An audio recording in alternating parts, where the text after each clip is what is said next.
fresh under mother cries.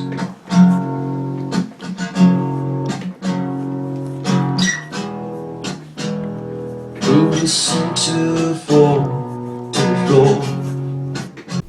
Hello, welcome back to another pen talk. Thanks for tuning in. Today we're going to do something a little bit different. There will be fountain pens involved, as I think is a requisite. But we're also going to look at a particular color of ink that I enjoy and like. And I have a few examples here. They're a little bit esoteric, I think, but we're going to take a look at them. They're called turquoise inks. Turquoise, an interesting stone.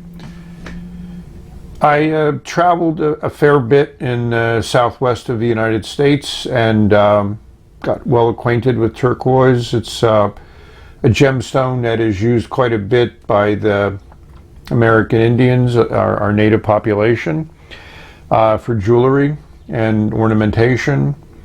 It's also used a lot in the Middle East. That stone is well known there, and it seems to exist mostly in desert type environments that have the right components, copper and aluminum, and the right environment to form the turquoise composition. And as you can see from the Wikipedia page, it's quite a, I think, complex molecule. Crystal, stone. So let's take a look at these inks, and hopefully you might find some that you might enjoy. I do with a glass pen.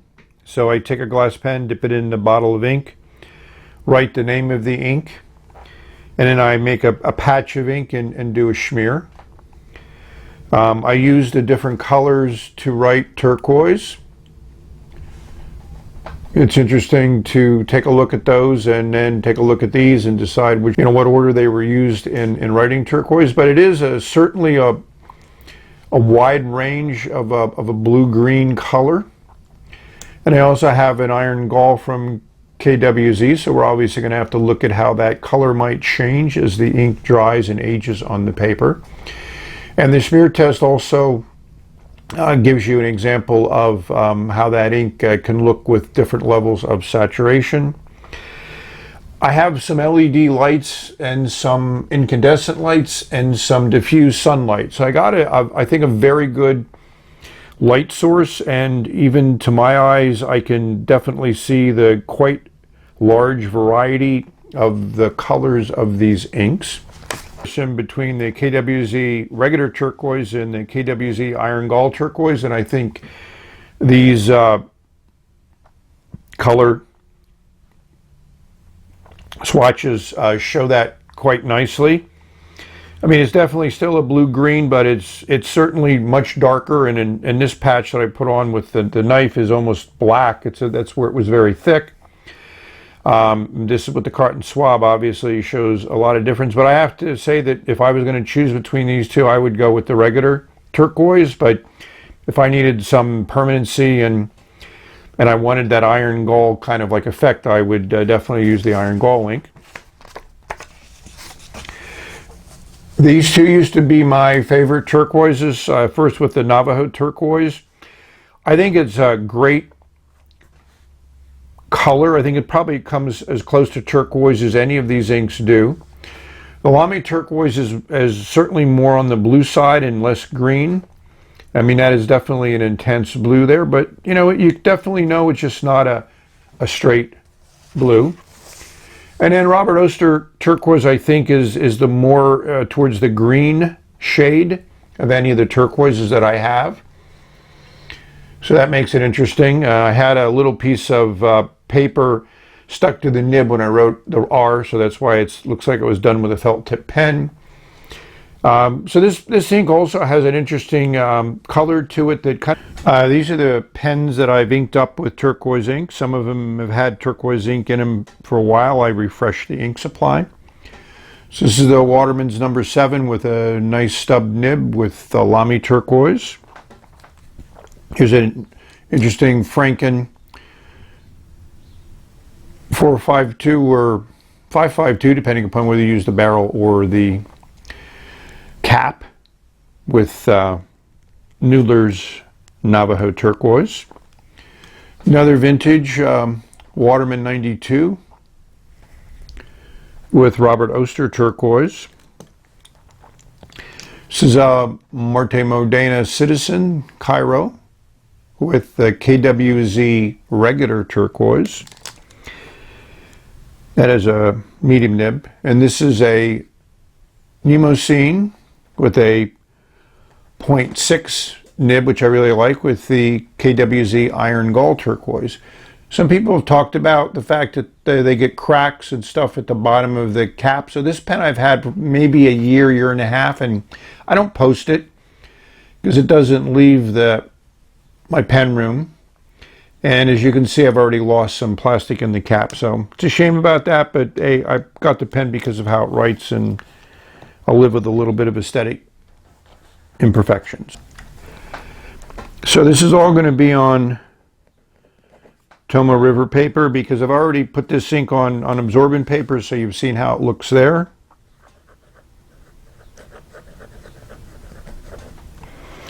This is a wet writer, as a lot of my vintage Watermans are. You know, that lays down a really intense patch of ink. And we also want to do a water test, so we're going to do a little patch over here. Just a small one that we'll drop some water on and see how it works and responds to water.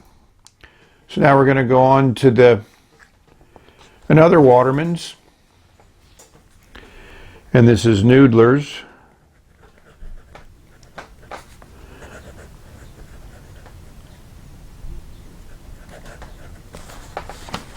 Navajo Turquoise.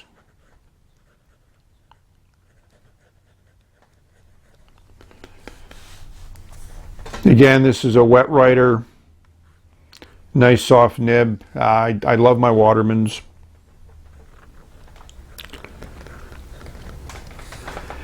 And we're going to put a little patch over here for a water test.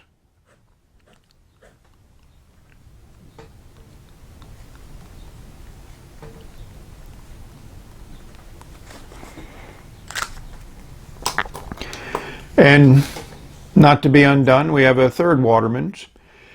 I mean, I just think if you take a look at those three Watermans that I've just presented, which are all from pretty much, well, the overlay one is probably the oldest one of the bunch. That could be as early as the 1819.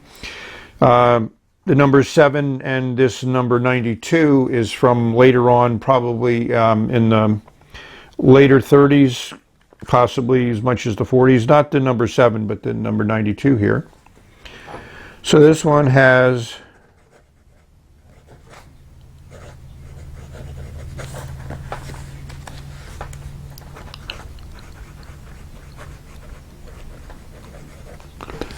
I think you can see that the fact that this is the greenest turquoise of the bunch, and this really has an incredibly nice soft nib on it.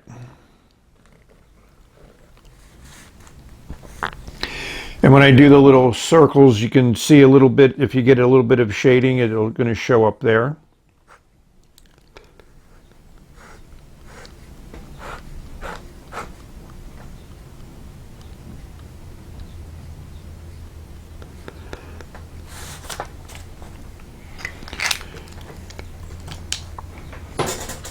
Yeah, I have to admit that I thought at times I think these inks look a lot alike, and then I think they look differently. And in this test, they're certainly showing their unique characteristics.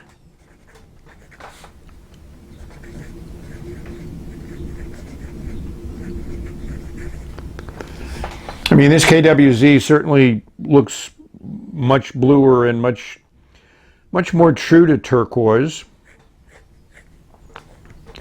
This nib really doesn't have any flex to it, so it does lay down a fairly decent patch of ink.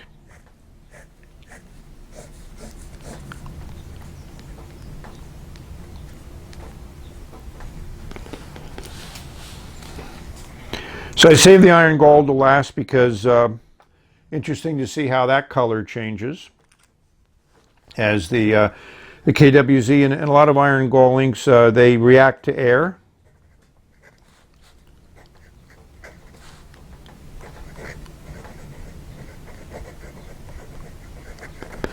I mean, it is a darker color.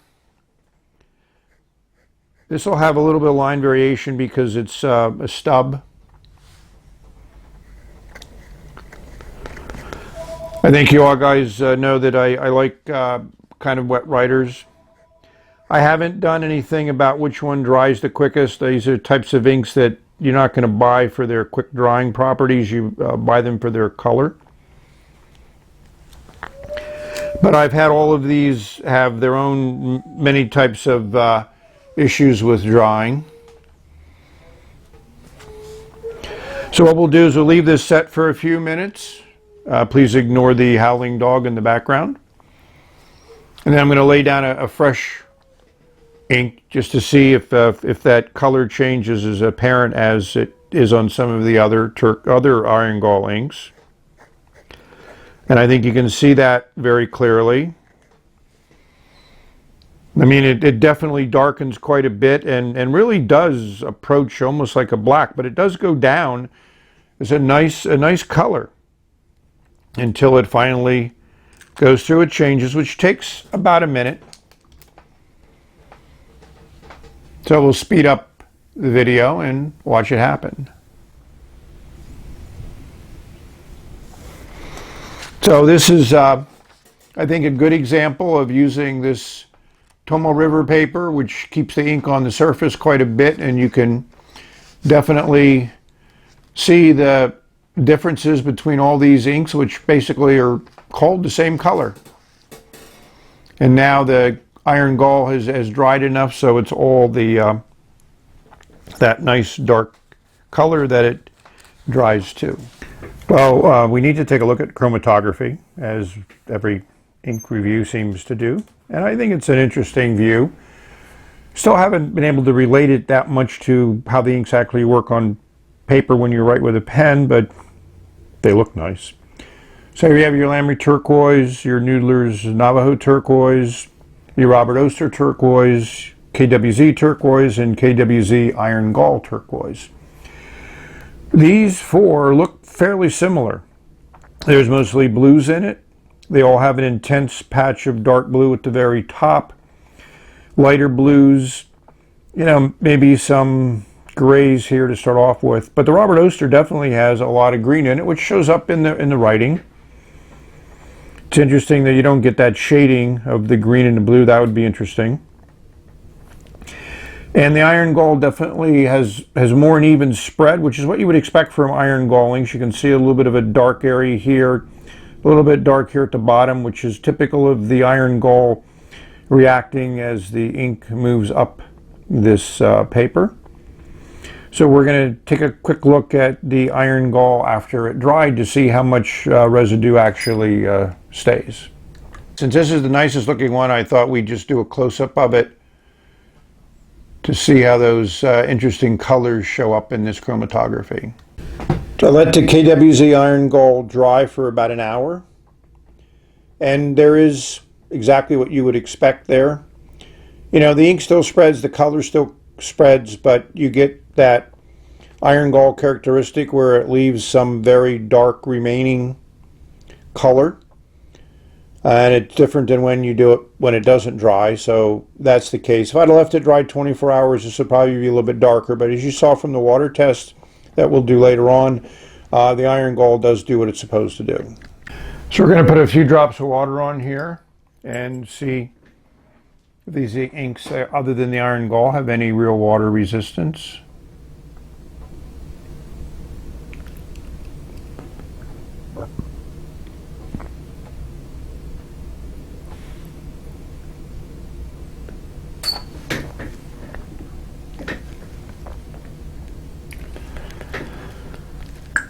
I think you'll notice right away that it's definitely lifting off the ink. The Noodler seems to be least water resistant, followed by Robert Oster. And both the KWZs are staying pretty stable, which is nice.